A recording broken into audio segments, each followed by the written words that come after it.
한국은 항상 다른 나라의 모델을 따라하기만 했거든요. 청계천도 결국 중국의 고대 도시 수로 복원 방식을 참고한 것이고, 한강개발도 상하이나 베이징의 수변 도시 계획을 벤치마킹한 거죠. 이는 2025년 겨울 CNN 다큐멘터리 기획회의에서 중국 칭화대학교 왕푸웨이 교수가 한국의 도시 개발을 폄하하며 내뱉은 말이었습니다. 35년간 유럽 도시 재생 프로젝트를 연구해온 독일 베를린 공대의 클라우디아 마이어 교수조차 과연 서울이 진정한 도시 재생의 사례일까? 라며 회의적인 시선을 보냈습니다. 62세의 노련한 도시공학자인 그녀는 수많은 화려한 프로젝트들이 실패로 끝나는 것을 봐왔기 때문에 서울 역시 보기 좋은 쇼윈도에 불과할 것이라고 예상했습니다. 하지만 일주일 후 인천공항에서 베를린으로 떠나는 그녀의 입에서는 전혀 다른 고백이 흘러나왔습니다. 이건 단지 도시가 아니다. 이건 조화로운 문명이다. 하버드 대학교가 기념비적 프로젝트라고 극찬한 청계천, 생물 다양성이 639% 증가한 기적적인 생태 복원, 그리고 세계에서 가장 안전한 야간 치안까지. 도대체 서울에서 무슨 일이 벌어진 것일까요? 평생 냉정한 회의주의자였던 독일 교수를 완전히 바꿔놓은 그 놀라운 일주일의 진실을 지금 바로 확인해 보겠습니다. 잠깐만요. 혹시 지금 어디서 듣고 계신가요? 구독과 좋아요 미리 눌러주시면 건강하고 행복한 기운 듬뿍 받으실 거예요. 2025년 겨울 베를린 공과대학교 회의실에서 클라우디아 마이어 교수는 노트북 화면을 바라보며 깊은 한숨을 내쉬었습니다. 62세의 그녀는 지난 35년간 유럽 전역의 도시 재생 프로젝트를 분석해온 베테랑 도시공학자였어요. 회색빛 머리카락과 지적인 주름 사이로는 수많은 실패 사례들을 목격하며 생긴 냉정한 회의주의가 깃들어 있었습니다. CNN 다큐멘터리 시리즈 도시, 물 위에 서다의 마지막 에피소드 기획회의가 화상으로 진행되고 있었어요.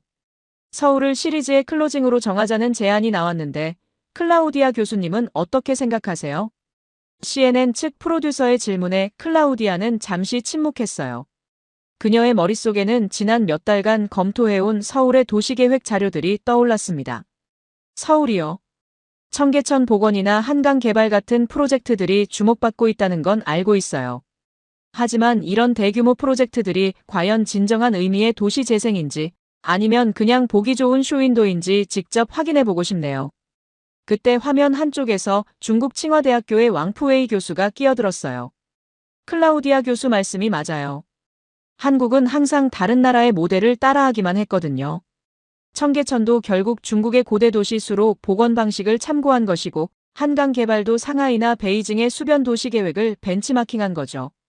59세의 왕푸웨이는 겉으로는 점잖은 학자의 모습이었지만 그의 말에는 은근한 중화주의적 우월감이 배어 있었어요. 그래서 더욱 직접 가서 확인해 봐야겠네요. 정확히 보기 전까지는 판단하지 않겠어요. 클라우디아가 단호하게 말했어요. 3일 후 인천국제공항. 인천공항에서 클라우디아를 마중한 것은 서울시 도시계획국 선임기술관 정현수였습니다. 58세의 그는 무뚝뚝한 인상이었지만 깊이 있는 눈빛에서는 자신의 일에 대한 강한 자부심이 느껴졌어요. 함께 온 UC 버클리의 엘렌 차오 교수는 44세의 따뜻하고 친근한 생태보건학 전문가였고 현직 코디네이터인 이소유는 33세의 에너지 넘치는 도시 라이프스타일 유튜버였어요. 공항에서 서울 시내로 향하는 차 안에서 클라우디아는 창밖 풍경을 유심히 관찰했어요. 고층 아파트들과 복잡한 교차로들. 전형적인 아시아 대도시의 모습이었습니다. 여의도 한강공원, 오후 3시. 차에서 내린 순간 클라우디아의 예상은 완전히 빗나갔습니다. 1월 중순 영하 5도의 추위에도 불구하고 한강공원에는 놀랍도록 많은 시민들이 나와 있었어요. 조깅하는 사람들, 자전거를 타는 가족들, 강변을 따라 산책하는 연인들까지. 하지만 클라우디아를 정말로 놀라게 한 것은 강 자체였어요. 저게 정말 도시 중심부를 흐르는 강인가요? 한강은 겨울임에도 불구하고 완전히 얼지 않았어요. 넓은 강폭을 가진 수면이 도심의 빌딩들 사이를 유유히 흐르고 있었는데 그 규모와 수질이 클라우디아의 예상을 완전히 뛰어넘었어요. 강폭이 얼마나 되나요? 이 지점에서 약 1.2km예요. 그리고 저기 보이는 밤섬은 천연기념물로 지정된 생태보전지역입니다. 정현수가 답했어요. 클라우디아는 망원경을 들여다보며 더욱 놀랐어요. 강 한가운데 있는 작은 섬 주변으로 겨울 철새들이 떼를 지어 있었거든요. 겨울에도 저렇게 많은 철새들이? 한강은 동아시아와 오스트레일리아 간이의 철새 이동 경로의 중요한 중간 기착지예요. 엘렌이 흥분한 목소리로 설명했어요. 정말로 하늘에서 수십 마리의 큰 기러기들이 비자 대형을 이루며 나라와 강 위로 내려앉았어요. 그 모습을 보며 클라우디아는 순간 할 말을 잃었습니다. 이건 베를린에서 본 자료와는 차원이 다르네요. 슈프레 강이나 라인 강 같은 유럽의 도시 하천들과 비교해도 한강의 규모와 생태적 다양성은 압도적이었어요. 무엇보다 도심 한복판에서 이런 자연 생태계가 유지되고 있다는 것이 믿기 어려웠습니다. 여기서 정말 시민들이 수상 스포츠도 하나요? 물론이죠. 여름에는 윈드서핑, 카누, 수상스키까지 할 수 있어요. 수질 관리가 그만큼 잘 되고 있다는 뜻이죠. 소윤이 밝게 답했어요. 클라우디아는 강변을 따라 걸으며 더 세밀하게 관찰하기 시작했어요. 강변에는 체계적으로 설계된 산책로, 자전거 도로, 휴식 공간들이 조화롭게 배치되어 있었어요. 무엇보다 이 모든 시설들이 자연스럽게 강의 생태계와 어우러지고 있었습니다. 이 설계는 기능성과 생태성을 어떻게 이렇게 조화시킨 거죠? 정현수의 얼굴에 작은 미소가 떠올랐어요. 우리는 강을 정복하려 하지 않았어요. 강과 함께 살 수 있는 방법을 찾았죠. 해가 기울면서 한강에는 황금빛 노을이 내려앉기 시작했어요. 강물에 반사된 도시의 불빛들이 하나둘 켜지면서 환상적인 야경이 펼쳐졌습니다. 클라우디아는 그 광경을 바라보며 자신이 품고 있던 선입견들을 하나씩 내려놓기 시작했어요. 내일은 청계천을 보러 가시죠. 그곳에서 진짜 서울의 도시공학을 확인하실 수 있을 거예요. 정현수가 제안했어요. 클라우디아는 고개를 끄덕였어요. 이제 그녀의 회의주의는 호기심으로 바뀌기 시작했습니다. 첫날 소감 서울의 한강이 예상을 완전히 뛰어넘음. 도시 중심부에서 이런 규모의 자연 생태계가 유지되고 있다는 것이 놀라움. 베를린에서 가져온 선입견들을 재검토해야 할 것 같음. 호텔로 돌아가는 길, 클라우디아는 창밖으로 흘러가는 서울의 야경을 바라보며 내일에 대한 기대감을 감추지 못했어요. 62년의 인생에서 이렇게 첫인상이 뒤바뀐 경우는 드물었거든요. 둘째 날 아침, 클라우디아는 호텔에서 일찍 잠을 깼습니다. 어젯밤 한강에서 본 장면들이 머릿속을 맴돌며 쉽게 잠들지 못했거든요. 35년간 도시공학을 연구해온 그녀에게 어제의 경험은 기존의 관념을 뒤흔드는 충격이었어요. 오늘은 청계천을 보러 가시죠. 정현수가 로비에서 클라우디아를 맞으며 말했어요. 서울 도심복원의 상징적인 장소입니다. 청계천으로 향하는 차 안에서 정현수는 태블릿을 꺼내 옛 사진들을 보여줬어요. 이게 복원 전 청계천이었어요. 화면에는 거대한 고가도로가 도심을 관통하는 모습이 나와 있었어요. 콘크리트 구조물 아래로는 복개된 하천이 있었고 그 위로는 끊임없는 차량들이 달리고 있었습니다. 정말 이 아래에 강이 있었다고요? 클라우디아가 놀라며 물었어요. 네, 600년 넘게 서울 도심을 관통해온 자연 하천이었죠. 하지만 개발 과정에서 복개되고 그 위에 고가도로가 만들어졌어요. 엘렌이 옆에서 덧붙였어요. 전형적인 20세기 도시개발 방식이었죠. 자연을 감추고 그 위에 인공 구조물을 올리는. 청계천 광장, 오전 10시. 청계천 광장에 도착한 순간 클라우디아는 말문이 막혔습니다. 도심 한복판에서 맑은 물줄기가 흘러나오고 있었어요. 현대적인 빌딩들 사이로 자연스럽게 흐르는 하천의 모습이 정말 경이로웠습니다. 이게 정말 같은 장소인가요? 클라우디아가 태블릿의 과거 사진과 현재 모습을 번갈아 보며 감탄했어요. 완전히 다른 도시 같아요. 하천을 따라 걸으면서 클라우디아는 더욱 놀라운 것들을 발견했어요. 물의 투명도, 하천 양쪽으로 조성된 보행로, 그리고 무엇보다 도심 한복판에서 이렇게 자연스럽게 물이 흘러간다는 사실 자체가 믿기 어려웠어요. 수질은 어떻게 관리하고 있나요? 한강에서 끌어온 물을 정화시설을 거쳐서 공급하고 있어요. 정현수가 설명했어요. 하루 12만 톤의 깨끗한 물이 순환하고 있습니다. 클라우디아는 하천 바닥까지 들여다보이는 맑은 물을 보며 감탄했어요. 베를린의 슈프레 강이나 파리의 센 강과 비교해도 이런 투명도를 유지하는 도심 하천은 보기 어려웠거든요. 복원 과정에서 가장 어려웠던 점은 무엇이었나요? 클라우디아가 궁금해했어요. 정현수의 표정이 잠시 어두워졌어요. 반대 여론이 정말 심했어요. 시민들은 교통체증을 걱정했고 전문가들은 기술적 한계를 지적했죠. 저도 당시 실무진으로 참여했는데 정말 어려운 시간이었어요. 하지만 결과적으로는 성공했네요. 시행착오도 많았지만 포기하지 않았어요. 무엇보다 시민들이 점점 변화를 받아들이기 시작했거든요. 하천을 따라 더 깊숙이 들어가자 더욱 놀라운 광경이 펼쳐졌어요. 저기 보세요.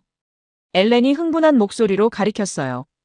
물속에서 작은 물고기들이 헤엄치고 있었고 하천 가장자리에는 다양한 수생식물들이 자라고 있었어요. 정말 생태계가 복원된 거네요. 클라우디아가 감탄했어요.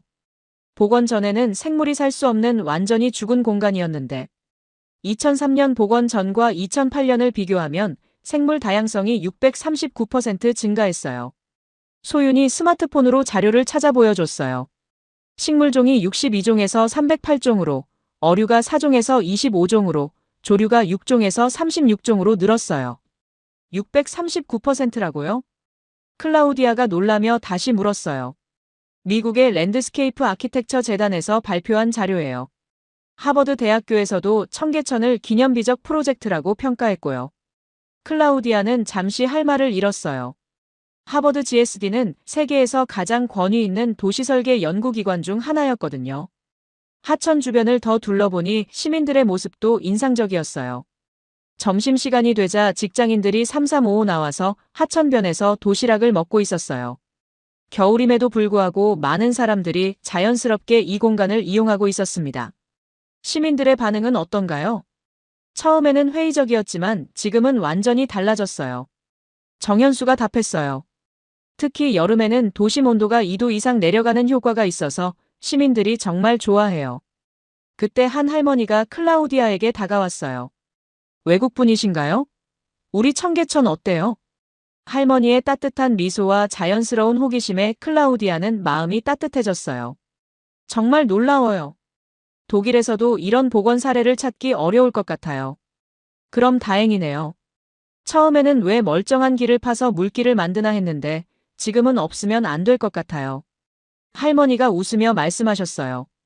클라우디아는 할머니의 말에서 진정한 도시 재생의 의미를 깨달았어요. 단순히 인프라를 바꾸는 것이 아니라 시민들의 삶을 바꾸는 것이 진짜 성공이었던 거죠. 오후 2시 청계천 상류. 하천을 따라 더 상류로 올라가자 또 다른 모습들이 보였어요. 이 부분은 어떻게 설계한 건가요? 클라우디아가 물었어요.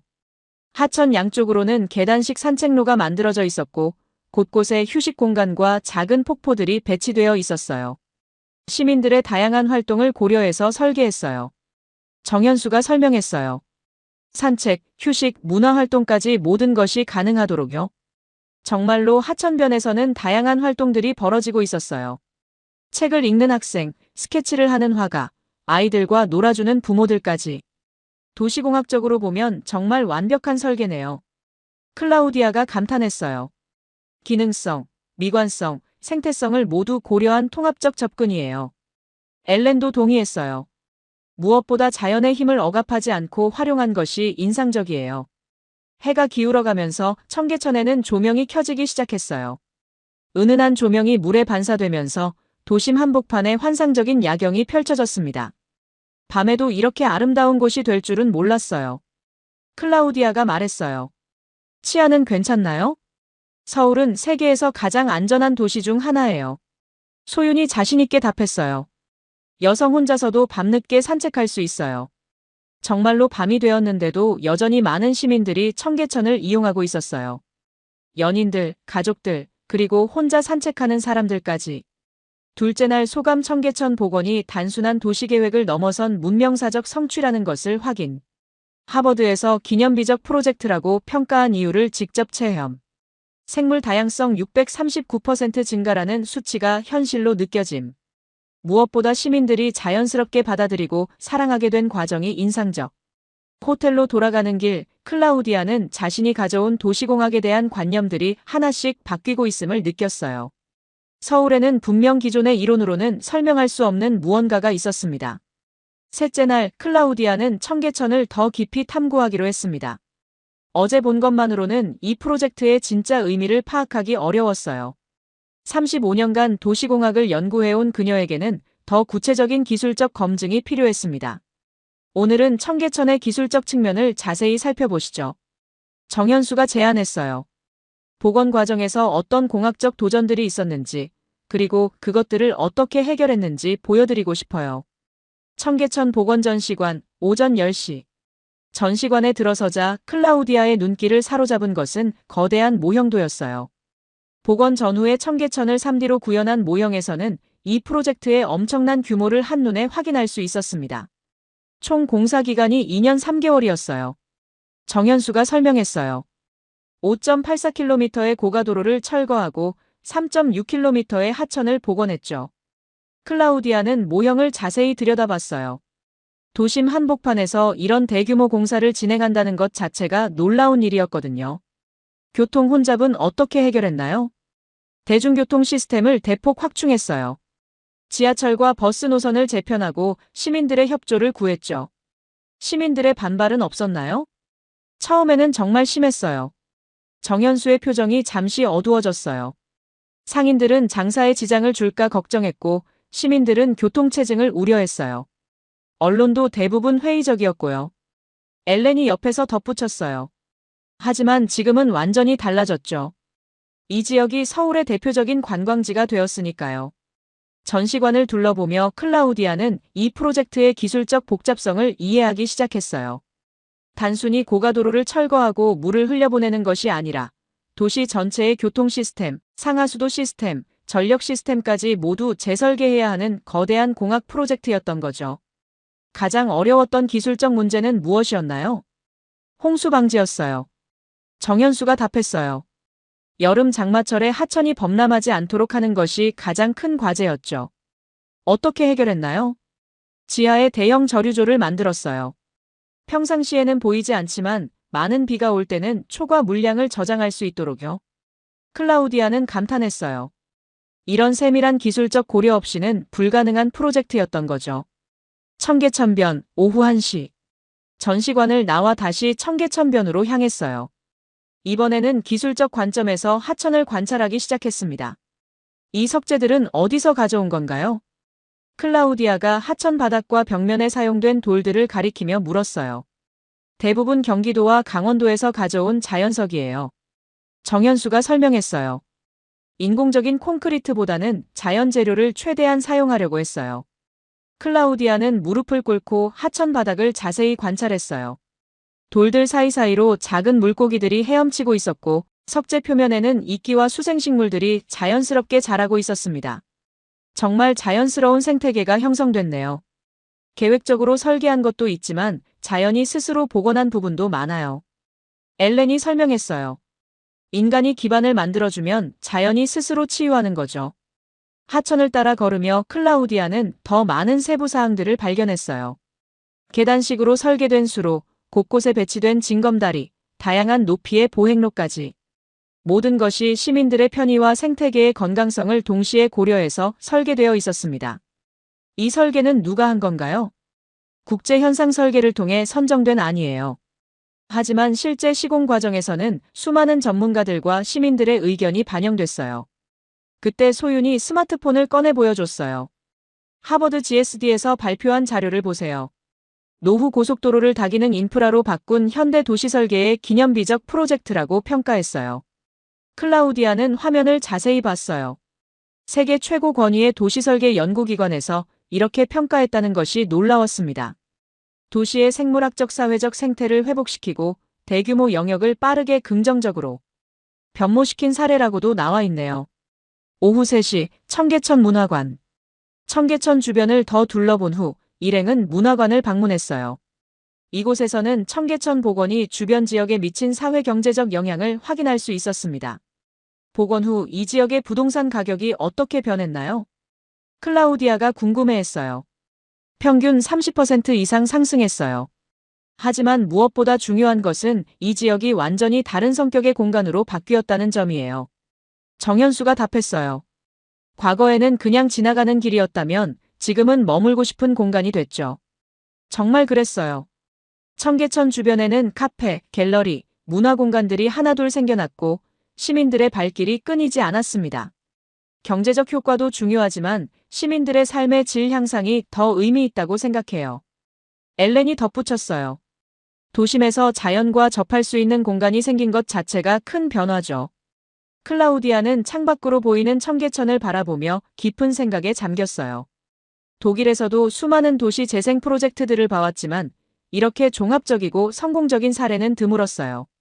기술적 완성도, 생태적 건전성, 사회적 수용성, 경제적 타당성까지 모든 측면에서 균형 잡힌 성과를 보여주고 있었습니다. 셋째 날 소감 청계천 복원의 기술적 복잡성과 완성도의 놀라움. 단순한 토목 공사가 아니라 도시 전체 시스템을 재설계한 종합 프로젝트였음을 확인. 하버드에서 기념비적 프로젝트라고 평가한 이유를 이해하게 됨.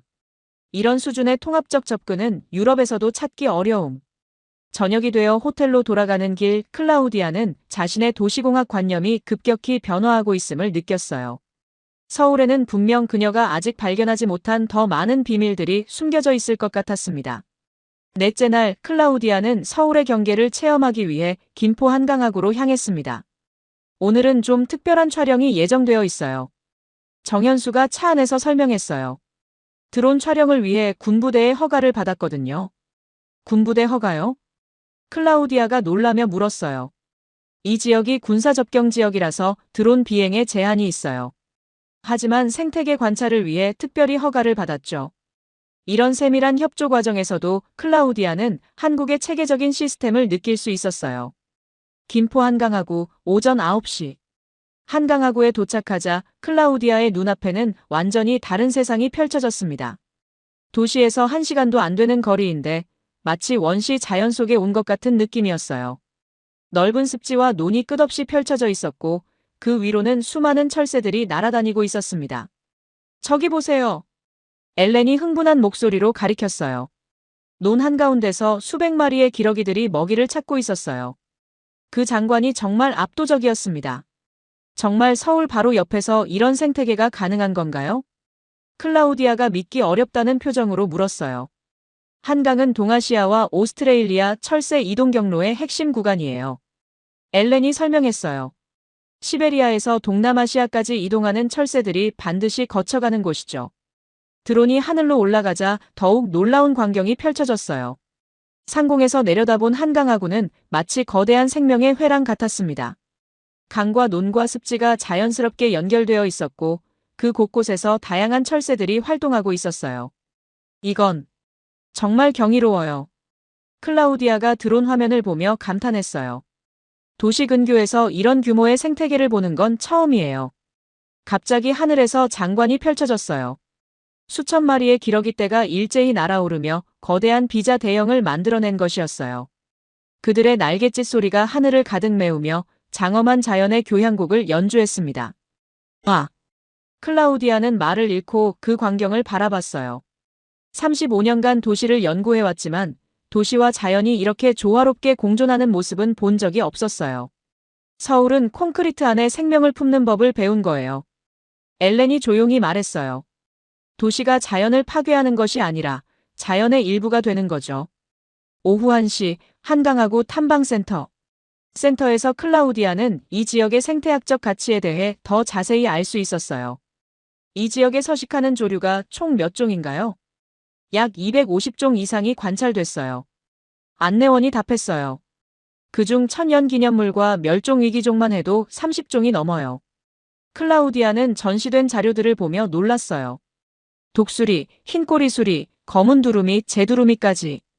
이런 희귀한 새들이 서울 근교에서 관찰된다는 것이 믿기 어려웠어요. 도시개발과 생태보전을 어떻게 양립시키고 있나요? 처음부터 생태계를 고려한 도시 계획을 세웠어요. 정현수가 설명했어요. 개발 후에 환경을 복원하는 것이 아니라 처음부터 생태계와 함께 성장하는 도시를 만드는 거죠. 오후 늦게 다시 한강변으로 나가자 해질녘의 장관이 펼쳐졌어요.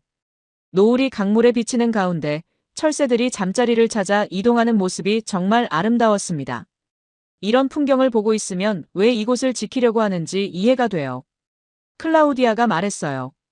도시와 자연이 대립하는 것이 아니라 공존하는 모습을 보니까 새로운 도시 계획의 가능성이 보여요. 저녁 7시 서울로 돌아가는 길. 차 안에서 클라우디아는 오늘 하루를 정리했어요. 넷째 날 소감 김포 한강하구에서 도시와 자연의 완벽한 공존을 목격. 서울 바로 옆에서 이런 원시 생태계가 유지되고 있다는 것이 경이로움. 250종 이상의 조류, 30종 이상의 천연 기념물과 멸종 위기종. 이런 생물 다양성을 도시 근교에서 보는 건 세계적으로도 드문 일. 도시 계획에서 생태계를 처음부터 고려한다는 철학이 인상적. 서울의 야경을 바라보며 클라우디아는 이제 이 도시를 완전히 다른 시각으로 보기 시작했어요. 단순한 콘크리트 정글이 아니라 자연과 조화를 이루며 숨쉬는 살아있는 유기체처럼 느껴졌습니다. 다섯째 날 저녁 클라우디아는 특별한 경험을 하기로 했습니다. 오늘은 야간에 청계천을 걸어보시죠. 소윤이 제안했어요. 밤의 청계천은 또 다른 매력이 있어요. 클라우디아는 조금 걱정스러웠어요. 유럽 도시들에서 밤에 도심 하천을 걷는다는 것은 상당한 위험을 감수하는 일이었거든요. 야간 치안은 괜찮나요? 서울은 세계에서 가장 안전한 도시 중 하나예요. 소윤이 자신있게 답했어요. 특히 청계천은 24시간 안전해요. 청계천 광장, 저녁 8시. 청계천에 도착한 클라우디아는 예상과 완전히 다른 광경을 목격했습니다. 밤임에도 불구하고 정말 많은 사람들이 하천변을 이용하고 있었어요. 연인들, 가족들, 그리고 혼자 산책하는 사람들까지. 더 놀라운 것은 여성들이 혼자서도 자유롭게 산책하고 있다는 점이었어요. 정말 안전한가 봐요. 클라우디아가 놀라며 말했어요. 베를린에서는 밤에 여성 혼자 이런 곳을 걷기 어려워요. 서울은 야경도 치안도 세계 최고예요. 소윤이 자랑스럽게 말했어요. 혼자 나와도 전혀 무섭지 않아요. 하천을 따라 걸으면서 클라우디아는 더욱 놀라운 것들을 발견했어요. 곳곳에 설치된 은은한 조명들이 물에 반사되어 환상적인 분위기를 연출하고 있었고 시민들이 자연스럽게 이 공간을 즐기고 있었어요. 한 가족이 아이들과 함께 징검다리를 건너며 웃고 있었고 젊은 커플은 벤치에 앉아 조용히 대화를 나누고 있었어요. 이런 평화로운 분위기는 정말 드물어요. 클라우디아가 감탄했어요. 그때 앞에서 작은 소동이 벌어졌어요. 한 시민이 실수로 휴대폰을 물에 떨어뜨린 것이었어요. 즉시 주변에 있던 여러 사람들이 달려와 도움을 주기 시작했습니다. 누군가는 손전등을 켜주고 누군가는 긴 막대를 찾아와주고 또 누군가는 물에 직접 들어가 휴대폰을 찾아줬어요. 정말 자연스러운 상호부조네요. 클라우디아가 감동받은 목소리로 말했어요. 이런 시민의식이 도시 안전의 기반이 되는 거군요. 휴대폰을 찾아준 시민들은 아무것도 아닌 일처럼 자연스럽게 흩어졌어요. 특별한 보상이나 감사 인사를 기대하는 것 같지도 않았습니다. 우리는 서로 돌봐주는 게 당연하다고 생각해요. 소윤이 설명했어요. 싱가포르는 벌금 때문에 질서를 지키지만 한국은 시민의식으로 지키는 거죠. 더 깊숙이 들어가자 또 다른 장면들을 목격할 수 있었어요. 한 아이가 과자 봉지를 떨어뜨렸을 때 부모가 즉시 주워서 쓰레기통에 버리는 모습. 자전거를 타던 청년이 거동이 불편한 어르신을 도와드리는 모습까지. 정말 놀라워요. 클라우디아가 말했어요. 이런 배려 문화는 어떻게 형성된 건가요? 오랜 시간에 걸쳐 자연스럽게 만들어진 것 같아요. 엘렌이 답했어요. 법이나 제도로 강요한 것이 아니라 서로에 대한 배려가 문화로 정착된 거죠. 밤 10시, 청계천 상류. 밤이 깊어갔지만 여전히 많은 사람들이 청계천을 이용하고 있었어요. 늦은 시간인데도 가족 단위로 나온 사람들이 많았고 특히 여성들이 혼자서도 자유롭게 산책하고 있다는 점이 인상적이었어요. 정말 치안이 좋은 거네요. 클라우디아가 확신을 갖고 말했어요. 이런 수준의 야간 안전성은 세계 어디서도 찾기 어려울 것 같아요. 그때 앞에서 버스킹 공연이 열리고 있었어요. 기타를 치며 노래하는 청년 주변으로 시민들이 자연스럽게 모여들어 공연을 감상하고 있었어요. 공연이 끝나자 자발적으로 박수를 치고 일부는 후원금도 넣어주는 모습을 볼 수 있었어요. 거리 예술에 대한 시민들의 관심과 지원도 인상적이네요. 문화 활동을 존중하고 지원하는 분위기가 있어요. 소윤이 설명했어요. 자정 무렵 산책을 마치고 돌아가는 길 클라우디아는 완전히 새로운 인식을 갖게 되었어요. 도시의 안전성을 평가할 때 범죄율이나 CCTV 숫자만 봤는데 정작 중요한 건 시민들의 상호 신뢰와 배려 문화였네요. 다섯째 날 소감 청계천 야간 체험을 통해 서울의 진짜 안전함을 체감. 밤에도 여성들이 자유롭게 산책할 수 있다는 것 자체가 놀라움. 시민들의 상호보조 정신과 배려, 문화가 진짜 안전의 기반. 단순한 치안 시스템을 넘어선 사회적 신뢰의 힘을 확인. 호텔로 돌아가며 클라우디아는 서울이 단순한 도시가 아니라 하나의 성숙한 문명이라는 확신을 갖기 시작했어요. 여섯째 날 클라우디아는 서울의 기술적 인프라를 체험하기로 했습니다. 오늘은 서울시 도시관제센터를 방문하시죠. 정현수가 제안했어요. 서울이 어떻게 운영되고 있는지 직접 보실 수 있을 거예요. 클라우디아는 기대가 되었어요. 도시공학자로서 첨단 도시관리 시스템을 보는 것은 언제나 흥미로운 일이었거든요. 서울시 도시관제센터 오전 10시. 센터에 들어서자 클라우디아의 눈앞에는 SF 영화에서나 볼 법한 광경이 펼쳐졌습니다. 벽면 전체를 가득 채운 거대한 모니터들에는 서울 전역의 실시간 상황이 표시되고 있었어요. 교통 흐름, 대기 오염도, 한강 수위, 지하철 운행 상황까지. 이 시스템으로 서울 전체를 실시간으로 모니터링하고 있어요. 담당자가 설명했어요. 24시간 365일 도시의 모든 상황을 파악하고 대응할 수 있죠. 클라우디아는 감탄했어요. 베를린에도 비슷한 시스템이 있었지만 이 정도 규모와 정교함은 아니었어요. 환경 모니터링은 어떻게 하고 있나요? 대기질, 수질, 소음, 방사능까지 실시간으로 측정하고 있어요. 화면에는 서울 전역에 설치된 수백 개의 환경 측정소 데이터가 실시간으로 업데이트되고 있었어요. 한강의 수질도 실시간으로 모니터링하나요? 물론이죠. 상류부터 하류까지 모든 구간의 수질을 24시간 감시하고 있어요. 정말 놀라운 시스템이었어요. 이런 체계적인 관리 없이는 도심 한복판에서 깨끗한 하천을 유지하기 어려웠을 거예요. 오후 1시 서울숲.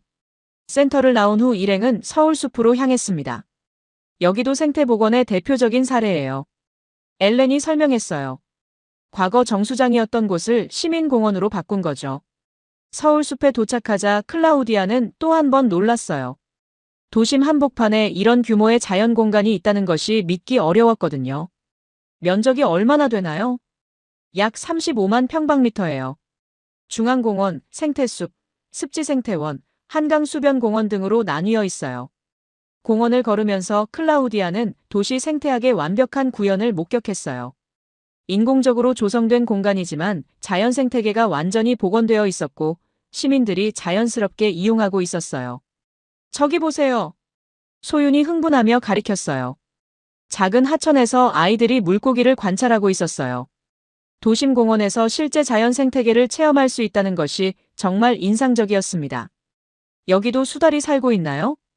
클라우디아가 물었어요. 가끔 한강에서 올라와요. 생태 통로가 연결되어 있거든요. 엘렌이 답했어요. 서울의 모든 생태 공간들이 서로 연결되어 있어요. 생태 네트워크라고 할 수 있죠. 클라우디아는 감탄했어요.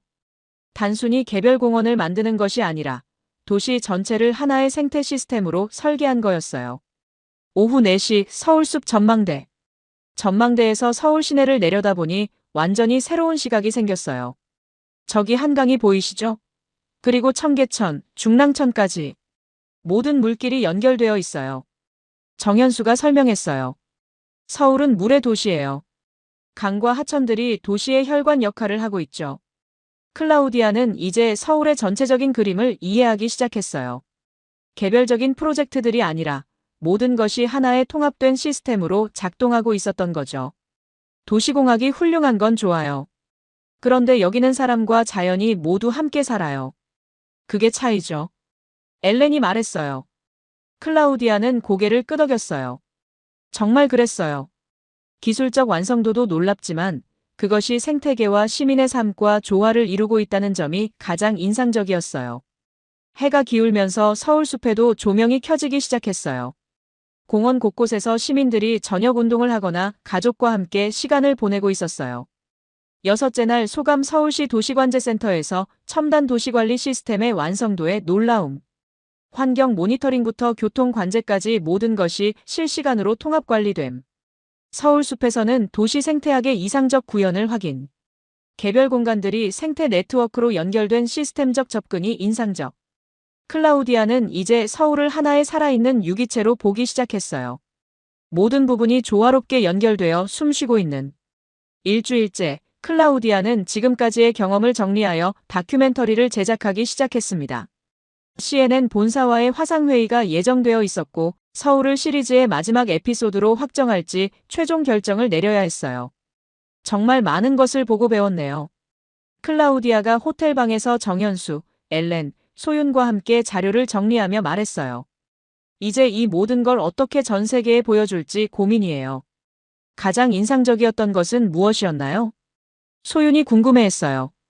기술적 완성도도 놀라웠지만 무엇보다 시민들이 도시의 진짜 주인이라는 것을 느꼈어요. 클라우디아가 답했어요. 시설은 도구일 뿐이고 그것을 살아있게 만드는 건 결국 사람이더라고요. 오후 2시 CNN 화상회의. 노트북 화면 속에서 뉴욕, 런던, 베를린의 동료들이 기다리고 있었어요. 클라우디아, 서울 촬영은 어떻게 진행됐나요? CNN 프로듀서가 물었어요. 정말 예상을 완전히 뛰어넘었어요. 클라우디아가 진심을 담아 말했어요. 처음에는 회의적이었는데 일주일 동안 보고 경험한 것들이 제 관념을 완전히 바꿨어요. 구체적으로 어떤 점이 인상적이었나요? 3가지로 요약할 수 있어요. 첫째, 도시공학적 완성도. 청계천 복원이나 한강 관리 시스템은 세계 최고 수준이에요. 둘째, 생태학적 우수성. 도심에서 이런 생물 다양성을 유지하는 도시는 드물어요. 셋째, 시민의식. 이 모든 것을 살아있게 만드는 건 결국 시민들의 성숙한 의식이었어요. 화면 한쪽에서 왕푸웨이 교수가 끼어들었어요. 하지만 그런 것들이 정말 독창적인 건가요? 대부분 다른 나라의 모델을 참고한 것 아닌가요? 클라우디아는 잠시 침묵했다가 단호하게 답했어요. 왕 교수님, 기원이 어디든 중요하지 않아요. 지금 서울에서 작동하고 있는 시스템의 완성도와 효과가 중요한 거죠. 그리고 이런 수준의 통합적 성과는 어디서도 찾기 어려워요. 오후 4시 다큐 편집. 회의를 마친 후 클라우디아는 본격적으로 다큐멘터리 편집에 들어갔어요. 제목은 도시를 설계한 사람들, 생명을 만든 도시로 정했습니다. 영상은 한강의 웅장한 모습으로 시작되었어요. 겨울철 새들이 날아오르는 장면, 청계천을 걷는 시민들, 서울숲에서 뛰어노는 아이들. 이 모든 장면들이 하나의 스토리를 만들어내네요. 엘렌이 편집 과정을 지켜보며 말했어요. 특히 인상적이었던 것은 밤에 청계천을 걷는 시민들의 모습이었어요. 안전하고 평화로운 분위기, 서로를 배려하는 모습들이 자연스럽게 담겨 있었습니다. 마지막 장면은 여의도 한강공원의 야경이었어요. 도시의 불빛과 강물, 그리고 그 사이를 날아다니는 철새들의 실루엣이 환상적인 조화를 이루고 있었어요. 이곳은 단순한 도시가 아닙니다. 이곳은 조화로운 문명입니다. 클라우디아의 마지막 나레이션이 화면을 가득 채웠어요. 저녁 8시, 업로드 완료. 다큐멘터리가 CNN 채널에 업로드되자마자 반응이 폭발적이었어요. 첫 시간에 10만 조회수, 첫날에 100만 조회수를 돌파했고 3일 만에 520만 조회수를 기록했습니다. 댓글들도 쏟아졌어요. 정말 놀라운 도시네요. 이런 곳이 실제로 존재한다니. 한국에 꼭 가보고 싶어요. 우리 도시도 이렇게 될 수 있을까요? 각국의 도시계획 전문가들과 언론에서도 연락이 오기 시작했어요. 정말 대단한 반응이네요. 소윤이 실시간으로 올라오는 댓글들을 보며 신기해했어요. 왕푸웨이 교수는 더 이상 반박하지 못했어요. 전 세계의 반응 앞에서는 할 말이 없었거든요. 7째 날 소감 다큐멘터리 완성 과정에서 서울의 진짜 가치를 재확인. 기술적 우수성, 생태적 건전성, 사회적 성숙함이 완벽하게 조화된 도시. 전 세계의 폭발적 반응을 보니 서울이 정말 특별한 곳임을 다시 한번 느낌. 이런 도시 모델이 전 세계로 확산되기를 희망. 클라우디아는 이제 확신했어요. 서울은 21세기 도시 문명의 새로운 패러다임을 제시하는 곳이라고. 마지막 날 클라우디아는 혼자만의 시간을 갖기로 했습니다. 일주일간 함께해준 동료들에게 감사 인사를 한 후 소윤과 함께 청계천으로 마지막 산책을 나섰어요. 정말 많은 것이 변했어요. 클라우디아가 청계천을 바라보며 조용히 말했어요.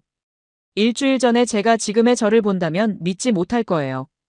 어떤 점이 가장 크게 변했나요? 소윤이 궁금해했어요. 도시를 보는 관점 자체가 바뀌었어요. 예전에는 기능과 효율만 생각했는데 이제는 생명과 조화를 먼저 생각하게 됐어요.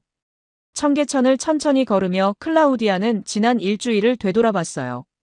첫날의 놀라움, 둘째 날의 감탄, 셋째 날의 확신, 넷째 날의 경이로움, 다섯째 날의 감동, 여섯째 날의 이해, 일곱째 날의 완성까지.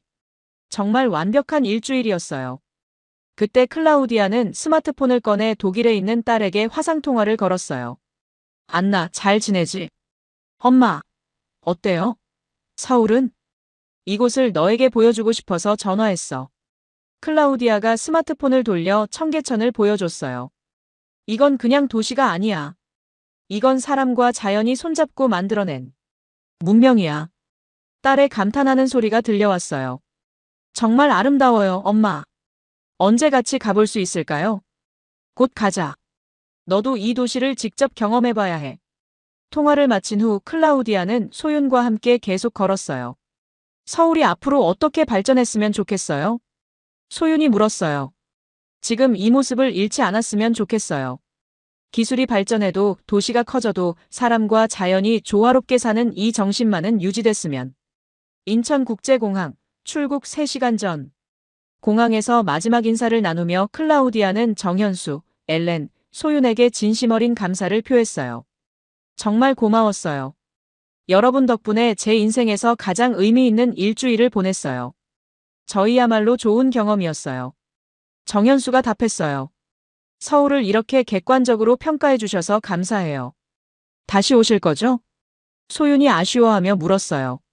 물론이에요. 이제 서울은 제게 특별한 도시가 됐어요. 앞으로 도시를 연구할 때마다 이곳을 떠올리게 될 거예요. 기내, 이륙 후. 비행기가 이륙하면서 클라우디아는 창밖의 서울 야경을 마지막으로 바라봤어요. 한강을 따라 펼쳐진 도시의 불빛들, 그 사이로 흐르는 물길들, 그리고 그 모든 것을 품고 있는 도시의 따뜻한 온기까지. 8째 날 소감 일주일간의 서울 경험이 나를 완전히 바꿨다. 도시공학자로서 35년간 쌓아온 관념들이 모두 새롭게 정립됨. 서울은 단순한 도시가 아니라 21세기 인류가 나아가야 할 문명의 방향을 제시하는 곳. 기술과 자연, 개인과 공동체, 효율과 조화가 완벽하게 균형을 이룬 이상적 도시. 앞으로 도시를 연구할 때마다 서울을 기준으로 생각하게 될 것. 14시간의 비행 동안 클라우디아는 계속해서 서울을 떠올렸어요. 베를린에 도착해서도 대학으로 돌아가서도 그녀의 마음속에는 항상 서울이 있었습니다. 그리고 그 후 3년간 클라우디아는 전 세계 곳곳에서 서울 모델에 대해 강연했어요. 수많은 도시들이 서울을 벤치마킹하려고 했고 클라우디아는 그들의 자문 역할을 맡았습니다. 서울은 나를 바꿨다.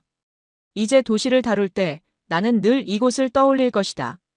이것이 클라우디아가 자서전에 남긴 마지막 문장이었어요. 62세에 경험한 서울이 그녀의 남은 인생을 완전히 바꿔놓았던 것입니다. 진정한 도시는 건물과 도로가 아니라 그곳에 사는 사람들의 마음에서 시작된다는 것을 클라우디아는 서울에서 배웠어요.